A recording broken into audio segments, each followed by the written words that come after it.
আগুনে শুধু অফিস নয়, পুড়েছে বহুদিনের অর্জন। দীর্ঘ ক্যারিয়ারের প্রাপ্তি ছিল যেসব পুরস্কার, ছবি, সংবাদ, বই সবই ভস্মীভূত হয়েছে এক রাতেই।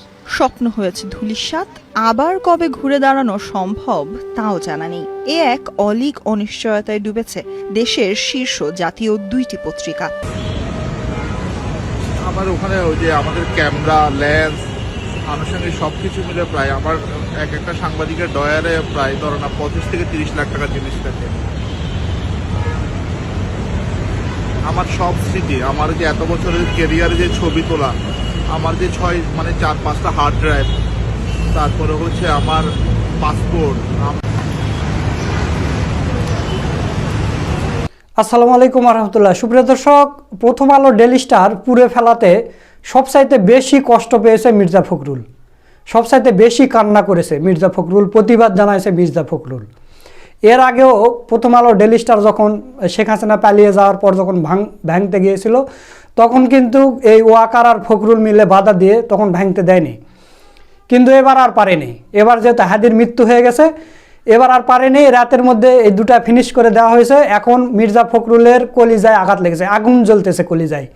একের পর এক সে দেশের কোনো ইস্যু নিয়ে তার কোনো কথা নেই, কিন্তু ডেইলি স্টার প্রথম আলো কেন পুড়ে দেওয়া হলো এটা নিয়ে তার একের পর এক পোস্ট আপনারা স্ক্রিনে দেখতে পাচ্ছেন। বাংলাভিশন নিউজ করছে যে প্রথম আলো ডেইলি স্টারে হামলার ঘটনায় সরকারকে যে হুঁশিয়ারি দিলেন মির্জা ফখরুল। এরপর সমকালের নিউজ দেখেন, মব সন্ত্রাস পুরো জাতিকে বিভক্ত করে ফেলেছে মির্জা ফখরুল। ওই নিউজ 24-এর নিউজ একই, মব সন্ত্রাস পুরো জাতিকে বিভক্ত করেছে। এরপর দেখেন কালবেলা নিউজ, প্রথম আলো ডেইলি স্টারের হামলার ঘটনায় ফখরুলের পোস্ট। এরপর দেখেন প্রথম আলো ডেইলি স্টার হামলাকারীরা দেশের শত্রু মির্জা ফখরুল। সারা বাংলাদেশ হাদির পক্ষে, অথচ মির্জা ফখরুল হচ্ছে ডেইলি স্টার আর পক্ষে, প্রথম আলোর পক্ষে। হাদিকে গুলি করার পর থেকে যতগুলো আন্দোলন, সংগ্রাম, মিটিং, মিছিল হয়েছে, এর মধ্যে কিন্তু বিএনপিরা কেউ জড়িত হয়নি। কেন জড়িত হয়নি? ভারতে ইশারায় জড়িত হয়নি। আপনারা স্ক্রিনে দেখতে পাচ্ছেন যে বিবিসির একটা নিউজ দেখেন, বিবিসি নিউজ করেছে, ওসমান হাদি ইস্যুতে সর্বদলীয় প্রতিবাদ সবাই বিএনপি ছিল না কেন? ভারতকে খুশি করতে, ভারতের খুশি করে ক্ষমতায় যাওয়ার জন্য এরা হাদির কোনো প্রোগ্রামে উপস্থিত হয়নি। চিন্তা করতে পারেন। এরপর দেখা গেল যে ডেইলি স্টার এবং প্রথম আলোর সাংবাদিকরা কাঁদতেছে, আমার হার্ড ডিস্ক নিয়ে আমার জীবনের স্মৃতি ফুরিয়ে গেছে, আমাদের অফিস জ্বালিয়ে দেওয়া হলো। এটা নিয়ে আবার দেখলাম বিভিন্ন গণমাধ্যম নিউজ করছে, মায়া কান্না কাঁদতেছে। তোদের মায়া কান্না কে দেখে রে? তোরা যে কেমন সাংবাদিক সেটা তো আমরা জানি। যখন দিগন্ত টেলিভিশনের সব কিছু এইভাবে ভেঙ্গে চুরে নিয়ে যাওয়া হয়েছিল, তোরা একটা প্রতিবাদ করেছিস? ওটা নয়, বাদ দিলাম।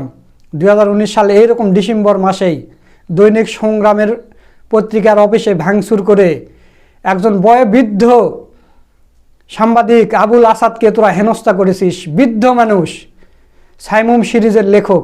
আমাদের সময়ে সেই সাইমুম সিরিজ, আমি তখন ছোট, সাইমুম সিরিজ আমরা পড়েছিলাম, ওটা আমাদের বিনোদন ছিল। এত সুন্দর একজন লেখক, এত সুন্দর একজন বয়োবৃদ্ধ সাংবাদিক, তাকে হেনস্থা করে, মেরে পিটে, অফিস ভাঙচুর করে, সব কিছু লুটপাট করে নিয়ে তাকে পুলিশে দেওয়া হলো। এরা একজনও প্রতিবাদ করেনি। এই ডেইলি স্টার, প্রথম আলো থেকে শুরু, কালবেলা, যতগুলো পত্রিকা আছে, এরা কেউ একটা টু শব্দ করেনি, প্রতিবাদ করেনি। আজ প্রথম আলো ডেইলি স্টার পুড়ে গেছে, এরা মায়া কান্না দেখাইছে। এরা সাংবাদিক না এরা কি? আপনারা স্ক্রিনে দেখতে পাচ্ছেন যে আবুল আসাদ বৃদ্ধ সাংবাদিককে কিভাবে এরা হেনস্থা করেছিল সেই 2019 সালের ডিসেম্বরের মাসে, আপনারা দেখতে পাচ্ছেন। আর আজ যারা মায়া কান্না করতেছে, আমরা কি ইতিহাস ভুলে গেছি? আমরা ইতিহাস ভুলে যাইনি। যারা মায়া কান্না করতেছে, এই ফখরুল মখরুল সহ যারা করতেছে না, এরা যে ভারতের দালাল সেটা বোঝাই যাচ্ছে। এরা এই ছায়ানোট নিয়ে এরা মায়া কান্না করতেছে, অথচ হাদি মারা গেছে, এদের কোনো নেই, কোনো প্রতিবাদ নেই, কোনো মিছিল মিটিং কিছু নেই। বিএনপি ছাড়া সব দল গেছে সেখানে, অথচ বিএনপি সেখানে যায়নি। আপনি চিন্তা করতে পারেন এরা কিভাবে ভারতের ইশারায় নাচানাচি করতেছে। তো প্রিয় দর্শক, এই মির্জা ফখরুল সহ যারা যেই সুশীলেরা এই মায়া কান্না করতেছে, এদের আবার কঠিন ধোলাই করেছেন বিএনপি নেত্রী মুন্নি চৌধুরী, মেধা আপা। তো চলুন আমরা তার ভিডিওটা একটু দেখে আসি। আসসালামু আলাইকুম। আমাদের দেশের মানুষকে বিভিন্নভাবে প্রভাবিত করা খুব সহজ। ধরেন হাদির মৃত্যুটাকে নর্মালাইজ করার জন্য কতগুলা শুয়োরের বাচ্চা ফেসবুকে আইসা বলতেছে, নাশকতা করতেছে, একজনের মৃত্যু হয়েছে, এটাকে পুঁজি করে এই করতেছে, বাল করতেছে, সাল করতেছে। শুয়োরের বাচ্চারা, বাংলাদেশে 54 বছর ধরে ভারতীয় আগ্রাসনের বিরুদ্ধে তোরা কি অবস্থান নিছ? বাংলাদেশে আমাদের ভাসানীর কালচারাল সেন্টার নাই কেন? শহীদ জিয়ার কালচারাল সেন্টার নাই কেন? খালেদা জিয়ার নাই কেন? বাংলাদেশে মুসলিম যে সমস্ত নেতারা ছিল তাদের কালচারাল সেন্টার কই? তোরা বালের ইন্দিরা গান্ধীর কালচারাল সেন্টার খুললা বইছস বাংলাদেশে। তোরা ছায়ানট বালছাল খুইলা বাংলাদেশের শাহবাগীদেরকে দিয়া এই দেশের আধিপত্য বিস্তার করা, এই দেশের মধ্যে বিস্তার করার জন্য তোরা সর্বোচ্চ কাজ করছস। তোরা ওগুলো চোখে দেখোস না? এগুলোর মব বলস। শেখ হাসিনা যে গত 17 বছর বাংলাদেশের মানুষের উপর দমন পীড়ন চালাইছিল, তার যে হেলমেট বাহিনী মানুষকে মারছিল, ওগুলা মব ছিল না? আমাদের যে শাপলা চত্বরে কোরআনের পাখিগুলারে মারছিল, ওগুলা মব ছিল না? আমাদের দেশে যখন সাধারণ জনগণকে রাস্তার মধ্যে পুলিশ সহ কুত্তার মতো পিটায় মারছে, ওগুলা মব ছিল না? জুলাই আন্দোলনে মানুষের দেয়ালে যখন পিঠ ঠেকে গেছে, মানুষ রাস্তায় নাইমা আসছে, এবং ওই আন্দোলনে পুলিশকে মাইরা গাছের আগায় ঝুলাইয়া থুইছে মানুষ। কতটা বিক্ষুব্ধ জনগণ ছিল। হাদির এই ঘটনাটাকে আপনারা নর্মালাইজ করার চেষ্টা করতেছেন কেন? আজকে হাদি মারছে, কালকে হাসনাতকে মারবে, আরেকদিন আরেকজনকে মারবে। আপনারা কি নতুন রাজনীতির বন্দোবস্ত চান না বাংলাদেশে? বা এই যে নতুন প্রজন্মের ছেলেগুলা বাংলাদেশের রাজনীতিকে সামনে নিয়ে যাক, এটা চান না? ভারতীয় আগ্রাসনের বিরুদ্ধে মানুষ কথা বলুক, এটা আপনারা চান না? আপনারা কি চান? ক্ষমতার অদল বদল কইরা আপনারা সেই হালুয়া রুটি খাইবেন, আর হাজার হাজার মানুষ কয় বছর পর পর বাংলাদেশে গণ অভ্যুত্থান ঘটাবে, আর আপনারা সেই বিপ্লবের বাটার খাবেন। এই বাংলাদেশের রাজনীতি। আজকে যারা প্রথম আলোর পক্ষে দাঁড়ায় গেছে, এদের প্রত্যেককে চিনি সোশ্যাল মিডিয়াতে। এক একটা শুয়োরের বাচ্চা মুখ দিয়া বলবে বাংলাদেশে ইসলাম চাই, বাংলাদেশে জাতীয়তাবাদ চাই। এই শুয়োরের বাচ্চাগুলাই রাতের অন্ধকারে গিয়া ওই ইস্কনের মধ্যে গিয়া বৈশা বৈশা চা রুটি খায়, ইস্কনকে প্যাট্রোনাইজ করে, প্রমোট করে। আজকে যারা বাংলাদেশে হাদির পাশে দাঁড়াইবো না, এই এক একটা হচ্ছে ভারতীয় দালাল। এই রাক্ষসদেরকে বাংলাদেশের মানুষের প্রতিহত করার সময় আসছে এখন। এগুলারে যারা মব বলবে, এগুলারে মাইরা এদেরকে জেলখানায় ঢুকাইতে হবে। এরা হচ্ছে আসল ক্রিমিনাল। বাংলাদেশে একটা নেতাকে গুলি করে মাইরা ফেললো, এখন পর্যন্ত 1 সপ্তাহ হয়ে গেছে, একটা আসামি ধরতে পারে না। আসামির ভাই বোন 14 গোষ্ঠী দইরা এখানে আপনার ওই যে মাসুদ রান্নার গল্প বানাইতেছে বাংলাদেশের আইন শৃঙ্খলা বাহিনী। আর মজার ব্যাপার হচ্ছে বাংলাদেশের গোয়েন্দা সংস্থা এই যে বিভিন্ন লোকজন ফেসবুকে স্ট্যাটাস দিচ্ছে, এগুলাকে কি ভিত্তি করে বাংলাদেশের মানুষকে আপনার ইনফরমেশন নিতে হয় কেন? আমাদের এত এত আইন শৃঙ্খলা বাহিনী, এত এত গোয়েন্দা সংস্থা, এরা একটা আসামি ধরতে পারে না এখন পর্যন্ত। মব বলতে আসছে। এই প্রথম আলো জনাব তারেক রহমানের বিরুদ্ধে মিথ্যাচার করে নাই? করছে তো। তোরা আবার তার পক্ষে দাঁড়াস কিভাবে? জানোয়ারের বাচ্চারা। হাদির মৃত্যুটাকে নর্মালাইজ করা যাবে না। বিপ্লবের বাকি অংশ শেষ করতে হবে। ভারতীয় আগ্রাসন, এই ফেসিস্ট কালচারাল ফেসিস্টদেরকে বাংলাদেশ থেকে বিতাড়িত করতে হবে। একই সাথে ইলেকট্রনিক মিডিয়ার যে সংবাদ মাধ্যমের যে সমস্ত ফেসিস্ট আছে তাদের বিরুদ্ধে দাঁড়াইতে হবে।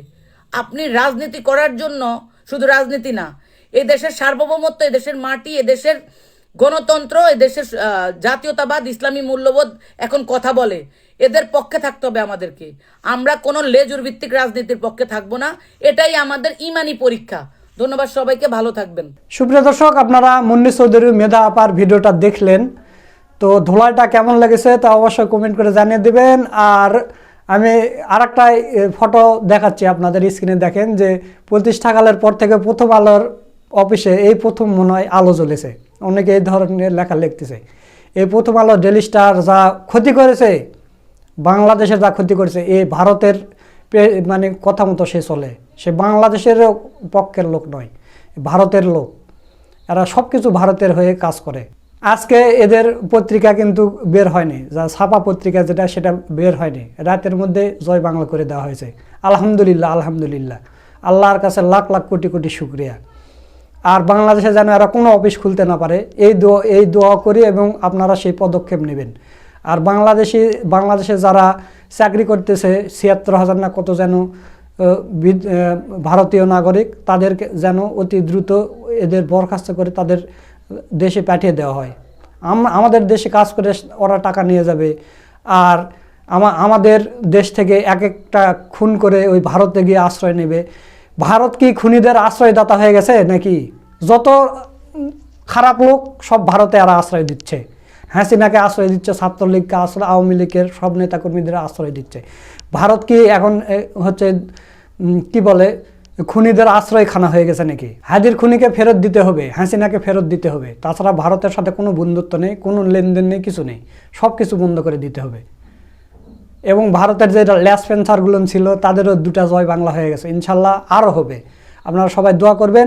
এবং মুন্নি চৌধুরী মেধা আপার কথাগুলো আপনাদের কাছে কেমন লেগেছে, ধোলাইটা কেমন লেগেছে কমেন্ট করে জানিয়ে দিবেন। এবং প্রথম আলো ডেইলি স্টার পুড়িয়ে যাওয়াতে আপনারা আনন্দিত কিনা সেটাও কমেন্ট করে জানিয়ে দেবেন। ভিডিওটা ভালো লাগলে শেয়ার করবেন।